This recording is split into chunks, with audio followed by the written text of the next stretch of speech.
Good morning दोस्तों, दिशा के online learning programme में आप सभी का स्वागत है। आज हम पेपर सेट जो 10 था इसका वीडियो सॉल्यूशन करेंगे और इससे पहले हमने 9 पेपर कर लिए थे। इस वाले पेपर में आपने देखा होगा कि उत्तराखंड हिंदी के कई क्वेश्चन जो थे वो पुराने जो हमने 9 पेपर सेट किए थे उनसे जुड़े हुए भी कई सारे क्वेश्चन थे, रिपीट भी थे। वो इसलिए ताकि आपने जो 9 पेपर सेट इससे पहले किए हैं उनके कुछ क्वेश्चन अगर आपको याद हुए हों तो वो भी आपको चेक इस पेपर में हो गया होगा, ठीक है। और कोई अगर चैनल में नया है जिसने अभी चैनल सब्सक्राइब नहीं किया तो चैनल सब्सक्राइब कर ले, बेल आइकन को प्रेस कर ले। और बाकी जो है आपको जो चैनल पे नंबर दिया है व्हाट्सएप, उस पर आपको मैसेज करना है अगर आपको पीडीएफ फॉर्म में पेपर चाहिए, या फिर दिशा क्लासेस का उत्तरकाशी का जो फेसबुक ग्रुप है उसमें भी आप ऐड हो सकते हो, ठीक है। उसमें आपको क्या होगा, पीडीएफ फॉर्म में पेपर मिल जाएगा। फिलहाल हम बात करते हैं पेपर सेट 10 की पहले क्वेश्चन की। पहला क्वेश्चन जो है शुरुआती क्वेश्चन करंट अफेयर से जुड़े हुए थे। हाल ही में किस देश ने यूनेस्को की सदस्यता आधिकारिक रूप से छोड़ दी है? ऑप्शन था इजराइल, रूस, इराक और सीरिया। यूनेस्को की ये बात कर रहा था कि यूनेस्को की सदस्यता छोड़ने वाले देश के विषय में। तो यूनेस्को की सदस्यता एक तो 2019 में इजराइल ने छोड़ दी, इस ऑप्शन के हिसाब से इसका आंसर इजराइल है। और दूसरा आपको याद रखना है कि यूएसए ने भी इसकी सदस्यता छोड़ दी। तो इजराइल और यूएसए जो हैं ये दो देश हैं जिन्होंने की आधिकारिक रूप से सदस्यता छोड़ दी है यूनेस्को की, ठीक है। तो यहाँ पे तो आंसर इजराइल होगा क्योंकि यूएसए ऑप्शन में नहीं है, लेकिन साथ ही साथ आपको ये बात भी ध्यान रखनी है कि इसके अलावा जो आंसर है वो यूएसए भी है, इजराइल भी है। दूसरा क्वेश्चन, किस संस्था ने छात्रों के संवाद नामक कार्यक्रम को शुरू किया है? डीआरडीओ, इसरो, नीति आयोग या आरबीआई? तो इसका आंसर जो होगा वो होगा दूसरा, इसरो ने। तीसरा क्वेश्चन था, किस राज्य सरकार ने राज्य में गाय आश्रयों के निर्माण और रखरखाव के लिए गौ कल्याण उपकर शुरू किया है? ऑप्शन है कर्नाटक, दूसरा केरल, तीसरा आंध्र प्रदेश और चौथा उत्तर प्रदेश। तो इसका आंसर होगा चौथा, उत्तर प्रदेश। चौथा क्वेश्चन है, भारतीय प्रतिस्पर्धा आयोग ने अपना सचिव किसे नियुक्त किया है? ऑप्शन था अशोक कुमार गुप्ता, दूसरा था प्रमोद कुमार सिंह, तीसरा था सुधीर रंजन मोहंती और चौथा था छागरी प्रवीण कुमार। तो इसका आंसर जो होगा प्रतिस्पर्धा आयोग के जो नए सचिव बनाए गए प्रमोद कुमार सिंह। नेक्स्ट क्वेश्चन अगर हम इसमें देखें तो नेक्स्ट क्वेश्चन इसके अंतर्गत जो आएगा वो है पांचवा, महिला और बाल विकास मंत्रालय ने किस स्थान पर भारतीय महिला जैविक महोत्सव का आयोजन किया? ऑप्शन है नई दिल्ली, दूसरा मुंबई, तीसरा चंडीगढ़ और चौथा कोलकाता। तो जो ये भारतीय महिला जैविक महोत्सव का आयोजन हुआ है ये चंडीगढ़ में हुआ है। नेक्स्ट क्वेश्चन है इसमें छठा, किस देश की कैबिनेट ने चीनी करेंसी के लिए पांडा बॉन्ड शुरू करने के लिए स्वीकृति दी है? विभिन्न बॉन्ड जो हम इकोनॉमिक्स के अंतर्गत पढ़ते हैं उनमें से एक पांडा बॉन्ड को स्वीकृति किसने दी? ऑप्शन है भारत, पाकिस्तान, नेपाल या म्यांमार। तो चीनी करेंसी के लिए पांडा बॉन्ड शुरू करने की स्वीकृति पाकिस्तान ने दी है। ये क्वेश्चन तो करंट अफेयर्स के थे। अब और आगे हम बढ़ते हैं। सातवां क्वेश्चन है, भारत रत्न प्राप्त करने वाले पहले व्यक्ति। अब इनमें इन ऑप्शन के हिसाब से बताना था कि इनमें से किसको सबसे पहले भारत रत्न मिला है। ऑप्शन था जवाहरलाल नेहरू, दूसरा था महात्मा गांधी, तीसरा है सीवी रमन, चौथा है एम विश्वेश्वरैया। तो इसमें अगर हम देखें तो आंसर जो हो जाएगा भारत रत्न केवल एक ही व्यक्ति को मिला है इन चार ऑप्शनों में, वो है सीवी रमन, ठीक है, जिनको भौतिकी के क्षेत्र में भारत रत्न दिया गया है। तो इनमें बाकी तीन ऑप्शन से तो कोई कन्फ्यूजन होने का नौबत इसमें नहीं थी क्योंकि एक ही इसमें भारत रत्न प्राप्त करता था। नेक्स्ट क्वेश्चन अगर हम देखें आठवां, दक्षिण पश्चिम रेलवे का मुख्यालय स्थित है? ऑप्शन था बेंगलुरु, दूसरा था हुबली, तीसरा था बेलगांव और चौथा था चेन्नई। दक्षिण पश्चिम रेलवे का मुख्यालय आंसर होगा दूसरा, हुबली। नवा क्वेश्चन था, भारत का सबसे छोटा राष्ट्रीय राजमार्ग कौन सा है? ठीक है, नेशनल हाईवे बताना था सबसे छोटा। ऑप्शन थे नेशनल हाईवे 2, दूसरा था नेशनल हाईवे 966B यानी 966B, तीसरा था नेशनल हाईवे 8 और चौथा था नेशनल हाईवे 3। तो जैसे कि हम पुराने, अभी आपको पता है कि नंबरिंग चेंज हुई है नेशनल हाईवे की। इससे पहले 47A जो हुआ करता था वो भारत का सबसे छोटा नेशनल हाईवे हुआ करता था।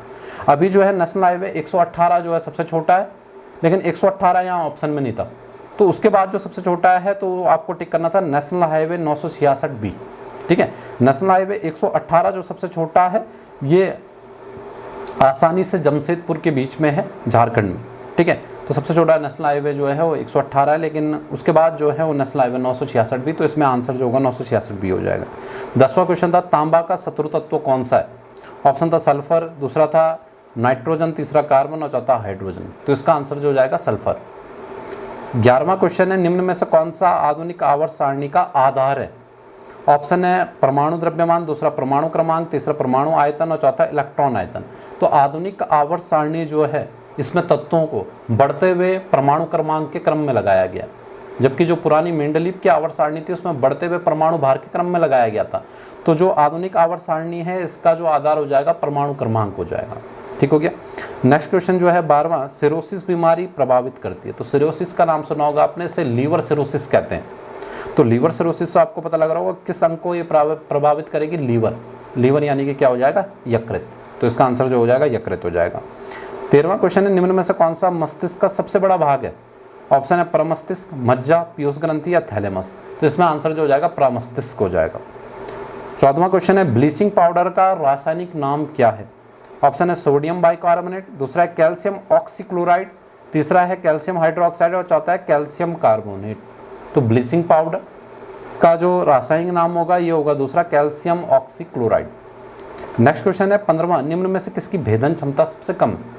किरणों के विषय में पूछ रहा था। आपको पता है सबसे ज़्यादा भेदन क्षमता जो होती है गामा किरणों की होती है, और सबसे कम भेदन क्षमता जो इनमें होगी वो अल्फा किरणों की होगी। ठीक है, सबसे ज़्यादा गामा की और सबसे कम अल्फा की। तो ये सबसे कम पूछ रहा है तो किसकी हो जाएगी, अल्फा की हो जाएगी। नेक्स्ट क्वेश्चन अगर हम 16वां देखें, इनमें से कौन सा घोष वर्ण नहीं है? ये पुराने पेपर सेट में भी आया हुआ था, ता इसका हो जाएगा। अगला क्वेश्चन भी रिपीट क्वेश्चन है, विराम चिन्ह का प्रकार नहीं है, इसका आंसर उपदेशक हो जाएगा। अगला भी जो है वो रिपीट क्वेश्चन है, विचार में इक प्रत्यय लगाने से वैचारिक बनेगा। दूसरा राम आम खाता है, इसमें जो हो जाएगा कर्तृवाच्य हो जाएगा, कर्ता की प्रधानता हो जाएगी। अर्जुन ने कर्ण को मारा, अर्जुन ने जो हो जाएगा ये क्या हो जाएगा, उद्देश्य हो जाएगा। ये भी पुराना क्वेश्चन। 21वां क्वेश्चन जो है, निम्न में शब्दों में से कौन सा स्त्रीलिंग नहीं है? रोटी, पूड़ी, पानी या नदी। तो ये आपको स्त्रीलिंग के नियम आपने पढ़े होंगे। जो इकारांत होते हैं, इकारांत यानी जिनके अंत में क्या होती है, बड़ी ई आती है, सामान्यतः तो वो स्त्रीलिंग होते हैं, लेकिन इसके कुछ अपवाद होते हैं, जैसे हाथी, दही और पानी। हाथी, दही, पानी इत्यादि जो होते हैं ये इसके अपवाद होते हैं, जो कि इकारांत होते हुए भी पुल्लिंग होते हैं। तो दही भी पुल्लिंग में आएगा, हाथी भी आएगा और पानी भी आएगा। तो इनमें आंसर जो हो जाएगा पानी हो जाएगा। नेक्स्ट क्वेश्चन जो है, हस्तलिखित में समास यानी हस्त द्वारा लिखित, तो ये तत्पुरुष समास हो जाएगा। नेक्स्ट क्वेश्चन, मैं काम से जा रहा हूँ, वाक्य में से में कौन सा कारक है? तो काम जो आएगा, मैंने बताया था आपको कि यहाँ पे से जो आया उपकरण के रूप में, तो करण कारक हो जाएगा। नेक्स्ट क्वेश्चन, मुझे किस प्रकार का सर्वनाम है? ऑप्शन थे उत्तम पुरुष, दूसरा था मध्यम पुरुष, तीसरा था अन्य पुरुष और चौथा इनमें से कोई। मैं जो होता है, हम, मुझे, हमको, हमसे, ये सब उत्तम पुरुष होते हैं, जिनको हम इंग्लिश में क्या कहते हैं, फर्स्ट पर्सन कहते हैं। तू, तुम, तुम्हें, जो ये तुमको, ये सब जो हो जाएंगे, या आप, आपको, ये सब जो हो जाएंगे सेकंड पर्सन में आ जाएंगे, इनको बोलते हैं मध्यम पुरुष। वे, वह, उनसे, ये सब क्या हो जाएंगे थर्ड पर्सन, जिनको हिंदी में बोलते हैं अन्य पुरुष। तो इसमें ये पूछ रहा था कि मुझे किस प्रकार का सर्वनाम है, तो क्या हो जाएगा, ये किस प्रकार का हो जाएगा, उत्तम पुरुष। नेक्स्ट क्वेश्चन 35वां, व्याप्त में संधि, ये भी पुराना क्वेश्चन है, यण संधि। 26वां, वह खा रहा था, मैं खा रहा था में कौन सा काल है? पूर्णभूत, अपूर्णभूत, संदिग्धभूत या सामान्य भूत? वह खा रहा था, इसमें यह पता लग रहा है कि भूतकाल में क्रिया जारी थी, यानी क्रिया के समाप्ति का बहुत पता नहीं लग रहा कि क्रिया समाप्त हुई थी या नहीं हुई थी, इसलिए जो हो जाएगा अपूर्ण भूत हो जाएगा। ठीक है, अपूर्ण भूत इसका आंसर हो जाएगा। नेक्स्ट क्वेश्चन 27वां, परमानंद में समास कौन सा है? परम धन आनंद बन जाएगा, यानी कि विशेषण विशेष्य का संबंध हो जाएगा, और कौन सा समास हो जाएगा, कर्मधारय समास। 28वां क्वेश्चन है, अब पढ़कर क्या होगा में कौन सी क्रिया है? तो ये हो जाएगी पूर्वकालिक क्रिया, ये भी रिपीट क्वेश्चन है। 29वां क्वेश्चन था, अनेकार्थी शब्द अब्ज का गलत विकल्प का चयन कीजिए, ये भी पुराना क्वेश्चन है, इसका आंसर था मेघ। कौटिल्य का विलोम शब्द, तो ये भी रिपीट क्वेश्चन है, इसका आंसर था दूसरा आर्जव। फूले कास मही छाई जनु बरसा, तो जनु जने हूँ, मनु मने हूँ, ये जो आते हैं उत्प्रेक्षा अलंकार में। 32वां, चंचला स्नान कराए चंद्रिका पर्व में जैसे, तो ये भी मैंने आपको बताया था, ये भी पुराना क्वेश्चन हो गया पेपर सेट का, अतिशयोक्ति अलंकार। 33वां, मेरी तिब्बत यात्रा के रचनाकार, ये भी रिपीट क्वेश्चन हो गया, राहुल सांकृत्यायन। त्यागपत्र उपन्यास के रचनाकार, ये भी रिपीट क्वेश्चन हो गया, जैनेन्द्र। 35वां क्वेश्चन था, मुझे फूल मत मारो मैं अबला बाला वियोगनी, इन पंक्ति में कौन सा रस है? तो आंसर हो जाएगा पहला वियोग श्रृंगार रस, पंक्तियों से ही बिल्कुल क्लियर हो जा रहा है। 36वां क्वेश्चन, विक्टोरिया क्रॉस से सम्मानित होने वाले प्रथम भारतीय कौन थे? ऑप्शन है दरबान सिंह नेगी, दूसरा है गब्बर सिंह नेगी, हरिप्रसाद टमता और कालू मेहरा। तो आंसर जो होगा वो होगा दरबान सिंह नेगी। पहले दरबान सिंह नेगी को मिला था और उसके अगले वर्ष में गब्बर सिंह नेगी को विक्टोरिया क्रॉस मिला था। नेक्स्ट क्वेश्चन 37वां, कुमाऊं परिषद की स्थापना किसने की? ऑप्शन है नारायण दत्त तिवारी ने, दूसरा है गोविंद वल्लभ पंत ने, तीसरा है पूरन सिंह मेहरा और चौथा है देवकीनंदन पांडे। तो कुमाऊं परिषद जिसकी स्थापना जो हुई थी 1916 में हुई थी, ये कुमाऊं परिषद वैसे तो इसके संस्थापक बहुत सारे थे जिनमें हरगोविंद पंत भी थे, गोविंद वल्लभ पंत भी थे। इन ऑप्शंस के हिसाब से जो आएगा वो गोविंद वल्लभ पंत आएगा। नेक्स्ट क्वेश्चन 38, लाल टिब्बा नामक पर्यटन स्थल कहाँ स्थित है? हल्द्वानी में, मसूरी में, पिथौरागढ़ में या रुद्रप्रयाग में? तो लाल टिब्बा जो हो जाएगा ये कहाँ हो जाएगा? मसूरी में हो जाएगा। 39वां क्वेश्चन है, उत्तराखंड में गंगा गाय महिला डेयरी योजना लागू की गई।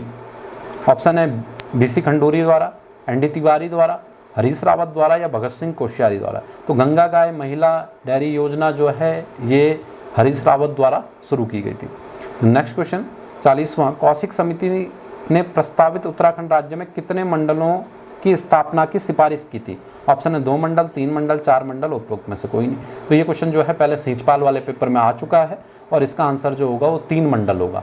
भले ही जो है उसके बाद जो बनाए गए थे 2 मंडल, गढ़वाल मंडल और कुमाऊं मंडल बनाया गया, लेकिन कौशिक समिति ने 3 मंडल बनाने की सिफारिश की थी और ये क्वेश्चन ग्रुप सी में पहले पूछा जा चुका है। 41वां क्वेश्चन है, पाथा क्या है? ऑप्शन है लंबाई मापने का एक पारंपरिक बर्तन, दूसरा है पानी पीने का एक पारंपरिक बर्तन, तीसरा है अनाज की मात्रा मापने का एक पारंपरिक। तो पाथा हमें पता है कि पाथा जो है वो अनाज की मात्रा मापने का एक पारंपरिक बर्तन हुआ करता था। ठीक है, तो उत्तराखंड के संस्कृति में हम इन्हें पढ़ते हैं। नेक्स्ट क्वेश्चन 42वां, मसूरी स्टेशन लाइब्रेरी की स्थापना कब हुई? ये रिपीट क्वेश्चन है, पहले पेपर सेट में मैं करा चुका, 1843 इसका आंसर है। अगला क्वेश्चन भी मैं एक बार पहले करा चुका हूं, उत्तराखंड में सिविल वनों पर किसका नियंत्रण होता है? जिला दंड अधिकारी का। ठीक है, रेंजर के पेपर में मैंने बताया था कि ये क्वेश्चन आया था। नेक्स्ट क्वेश्चन भी पहले पेपर सेट में आ चुका, उत्तराखंड में प्रथम बार वन पंचायतों का गठन कब हुआ? आंसर होना है 1931 में। नेक्स्ट क्वेश्चन भी पहले आ चुका, 36 रकम 32 कलम की व्यवस्था का उन्मूलन किसने किया? गोरखा शासकों ने। टिफिन टॉप कहाँ स्थित है? आंसर होगा नैनीताल में। नेक्स्ट क्वेश्चन, कुमाऊं का कौन सा स्थल रंगवाली पिछोड़ी के लिए प्रसिद्ध है? अल्मोड़ा। कुली बेगार प्रथा का हल निकालने के लिए खच्चर सेना की स्थापना किसने की? ट्रेल। उत्तराखंड के किस उत्सव में पत्थर युद्ध से संबंधित है? ऑप्शन है झंडा मेला, गौचर मेला, बगवाल मेला या बिशु मेला। तो जो देवी धुरा का बगवाल मेला है इसमें ही जो होते हैं पाषाण युद्ध के लिए ये प्रसिद्ध रहा है। ठीक है, वाराही देवी के मंदिर में ये मेला लगता है, तो इस ये जो हो जाएगा ये बगवाल मेला इसका आंसर हो जाएगा, जो कि रक्षाबंधन के अवसर पे लगता है। नेक्स्ट क्वेश्चन 51, निम्न में से किसका कार्य जौहर घाटी से संबंधित है? शेर सिंह पांगती, गंगादत्त उप्रेती, देवकीनंदन पांडे और उपरोक्त में से कोई नहीं। तो इसका आंसर होगा शेर सिंह पांगती। इन्हें जौहर घाटी का शेर भी कहा जाता है। ठीक है, शेर सिंह पांगती। 52वां क्वेश्चन है, कौन सा 2 वर्षीय फसल चक्र उत्तराखंड के वर्षा आश्रित क्षेत्रों में लोकप्रिय है? ऑप्शन थे इसमें धान, गेहूं, मक्का और जौ, धान, मसूर, मक्का, पड़ेती। तीसरा था धान, गेहूं, मंडवा और पड़ती। चौथा है धान, गेहूं, मंडवा और राई। तो इसका जो आंसर होगा वो होगा तीसरा, धान, गेहूं, मंडवा और पड़ती। 53वां क्वेश्चन है, आमतौर से हरिद्वार में कुंभ मेले की समय अवधि मानी जाती है? ऑप्शन है बसंत पंचमी से गंगा दशहरा तक, दूसरा है मकर संक्रांति से बैसाखी तक, तीसरा है महाशिवरात्रि से गंगा दशहरा तक और चौथा है माघ पूर्णिमा से अक्षय तृतीया तक। ठीक है, तो हरिद्वार में जो कुंभ मेला है ये अगले वर्ष 2021 में होने वाला है। वैसे तो ये 2022 में होना था, लेकिन जो संत समाज है उन्होंने ये तय किया कि इस बार जो है 1 वर्ष पहले इसको आयोजित किया जा रहा है, 2021 में ये होने वाला है और मकर संक्रांति से बैसाखी तक। ये इसका सही ऑप्शन होगा, इसकी समय अवधि जो मानी जाती है। 54वां क्वेश्चन है, जिस नदी पर कोटेश्वर बांध स्थित है? ऑप्शन है अलकनंदा, दूसरा है धौली गंगा, तीसरा है भागीरथी और चौथा है विरई गंगा। तो कोटेश्वर जो हो जाएगा ये हो जाएगा भागीरथी नदी पे। ठीक है, इसका आंसर जो हो जाएगा वो हो जाएगा भागीरथी नदी पे। नेक्स्ट क्वेश्चन 55वां, निम्न में से किस प्रजाति को थारू जनजाति अपना पूर्वज मानती है? कोल, किरात, भील या कुषाण? तो थारू जनजाति जो है अपना पूर्वज मानती है किरातों।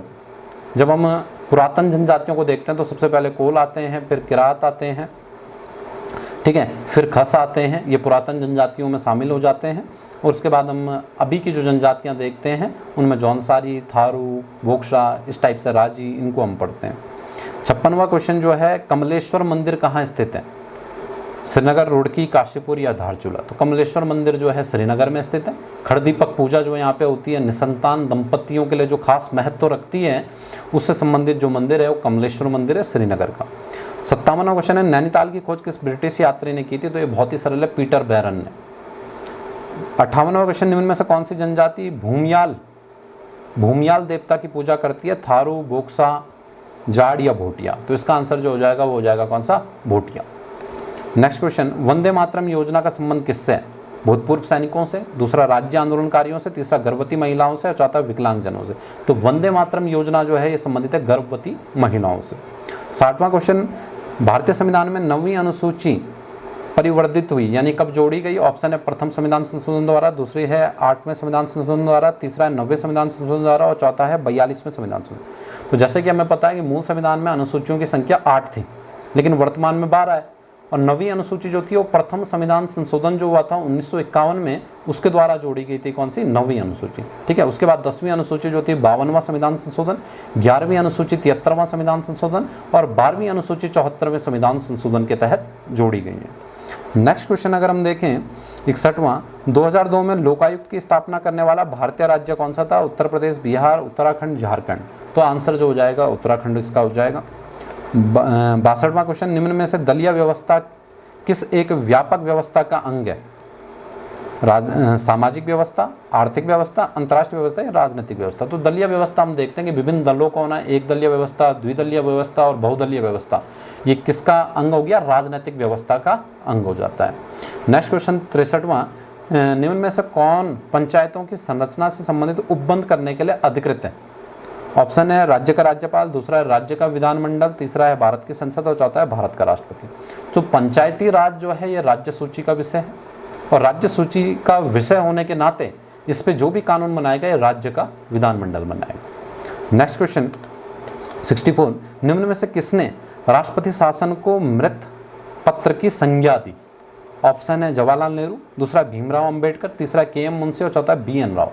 तो मृत पत्र की संज्ञा इसलिए क्योंकि भीमराव अंबेडकर जी का यह मानना था कि जो अनुच्छेद 356 है राष्ट्रपति शासन, इसका जो प्रयोग होगा वो अंतिम उपाय के तौर पे किया जाएगा, यानी शुरुआत में इसका प्रयोग ना किया जाए, सारे जो विकल्प हैं वो तलाश किए जाए और अंतिम विकल्प के तौर पे ही इसका प्रयोग किया जाए, ऐसा वो मानते थे।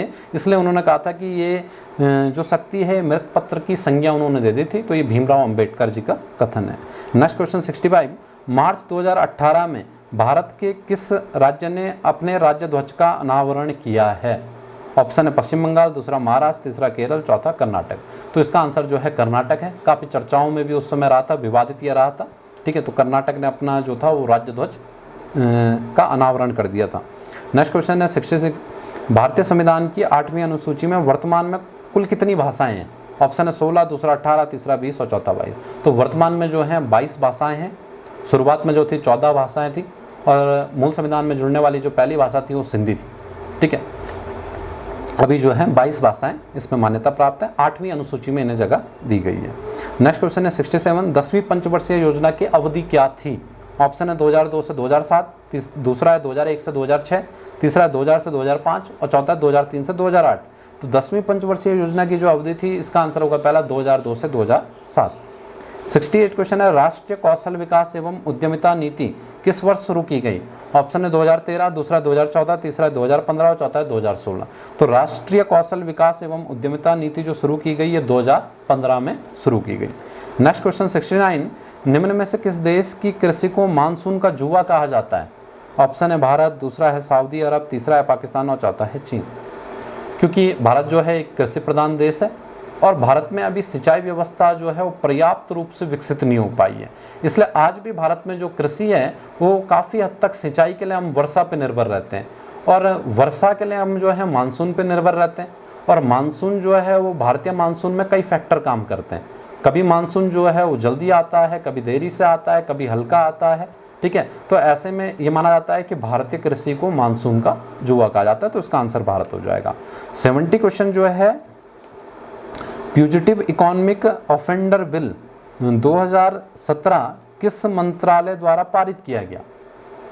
ऑप्शन है वित्त मंत्रालय, कानून मंत्रालय, तीसरा विदेश मंत्रालय और चौथा है गृह मंत्रालय। तो जिस प्रकार से भारत में विलफुल डिफॉल्टरों की संख्या बढ़ रही थी तो ये तय किया है वित्त मंत्रालय ने, ठीक है। वित्त मंत्रालय ने ये जारी किया, इस बिल को पारित किया, जिससे कि विलफुल डिफॉल्टर जो होते हैं उन पे शिकंजा कसा जा सके। नेक्स्ट क्वेश्चन 71, भारत का प्रथम व्यापक आर्थिक भागीदारी करार समझौता किस देश के साथ संपन्न हुआ? सिंगापुर, जापान, सऊदी अरब, अमेरिका। तो इसका आंसर जो होगा सिंगापुर होगा। भले ये 2019 का है और समय समय पे हम विभिन्न देशों के साथ इस प्रकार के समझौते जो होते हैं वो करते रहते हैं। 72वां क्वेश्चन, सुपर 301 क्या है? अंतर्राष्ट्रीय संधि है, परमाणु विस्फोट है, मानवाधिकार है या फिर मुक्त व्यापार में अवरोध है? तो मुक्त व्यापार में अवरोध जो है सुपर 301 है, जो कि क्या करता है, अमेरिका से भी संबंधित ये नियम हो गया है, जो कि व्यापार से संबंधित है, ये आपको याद रखना है। जो कि उस पर क्या करता है कि जो आयात कर है उच्च आयात कर लगाने की छूट उसे देता है। नेक्स्ट क्वेश्चन 73, आवास लगान शब्द का प्रयोग सर्वप्रथम किसने किया? तो ये इकोनॉमिक्स का शब्द हो गया। आवास लगान शब्द का सबसे पहले प्रयोग किसने किया है? मार्शल, एडम स्मिथ, रिकार्डो या बार्डिंग ने। तो आंसर इसका जो हो जाएगा वो हो जाएगा मार्शल। नेक्स्ट क्वेश्चन, काजू किस देश की मूल फसल है? ऑप्शन है इथोपिया, भारत, ब्राज़ील या चीन। तो आपको याद रखना है कि काजू जो मूल फसल है ब्राज़ील की फसल है। नेक्स्ट क्वेश्चन 75, पर्यावरण पर रियो सम्मेलन कब आयोजित किया गया था? यानी जो पहला रियो सम्मेलन था ये कब आयोजित हुआ है? पृथ्वी सम्मेलन के विषय में ये पूछ रहा है। ऑप्शन है 1987, 1992, 1997 या 1972। तो जो ये रियो सम्मेलन हुआ था, पृथ्वी सम्मेलन भी जिसे कहा जाता है, 1992 में, 1992 में हुआ था। 76 जो है, रंगा नदी परियोजना जो है किस राज्य में है?